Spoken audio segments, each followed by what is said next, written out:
Please stop pushing. I can't take this anymore. The concert venue is packed tight. A man behind me keeps pressing into my backside. I'm wearing a mini skirt today with a thong underneath, and it only makes the situation worse. He lifts my skirt and presses himself against my hips. As the atmosphere heats up, someone in front of me slams into me, and I stumble back a step. My body stiffens as I feel like something just slid inside me. My name was Mandy Cox, and I was a diehard fangirl. I wanted a celebrity to notice me, so I dressed for attention. I wore heavy makeup and made sure nothing about me went unnoticed. My low-cut top revealed a wide stretch of skin, and my chest bounced with every step. I paired it with a mini skirt that barely covered my thighs and sexy white stockings which hugged my legs. But when I arrived, reality hit. The concert venue was packed so tightly I couldn't move, and the crowd swallowed me whole. The celebrity was never going to notice me. I craned my neck and shouted, "Darling, take me." I never imagined that line would draw the wrong kind of attention. Instead of the celebrity, it caught a filthy creep. After I shouted it, I became aware of a man behind me, repeatedly bumping into me. At first, I brushed it off. In a crowd that dense, accidental contact was easy to explain, but the feeling wouldn't go away. Something hard kept pressing against my butt from behind. I assumed I'd accidentally backed into his hand where it rested behind me, so I turned and offered a polite apology. "Sorry, I didn't mean to bump into you." He paused, then flashed a leering smile and said, "It's okay, I don't mind." When I turned back toward the stage, I felt him press against me again, more deliberate than before. I kept my attention on the celebrity on stage and shut him out. The man became increasingly brazen, pulling up my skirt and pressing close against my backside. I had only a thong on underneath, which left my butt exposed. I felt his touch directly against my skin and assumed it was his finger. Only then did I realize something was wrong.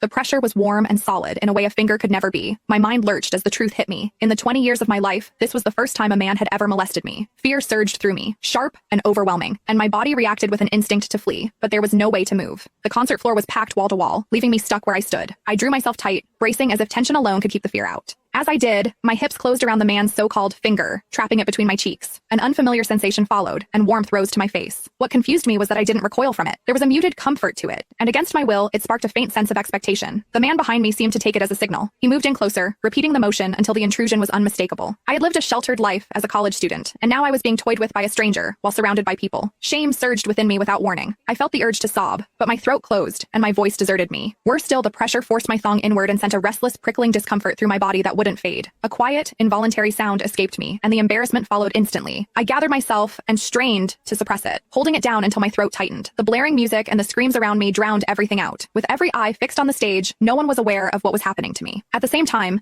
the intensity continued to rise, touching something deep inside me. I bit down on my lip as cold sweat traced my spine.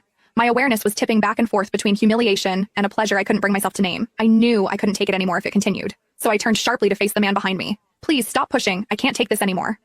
When I finished speaking, the man leaned toward me and whispered in my ear, "Is it exciting, the way I'm pushing against you?" The shame was overwhelming, and I was on the verge of crying. "I'm a virgin. I've never done that kind of thing. Please, let me go." He didn't stop. Instead, his gaze burned deeper as he seized my waist, the pressure growing stronger. "You're really a virgin? Then let me show you what it feels like to be a woman."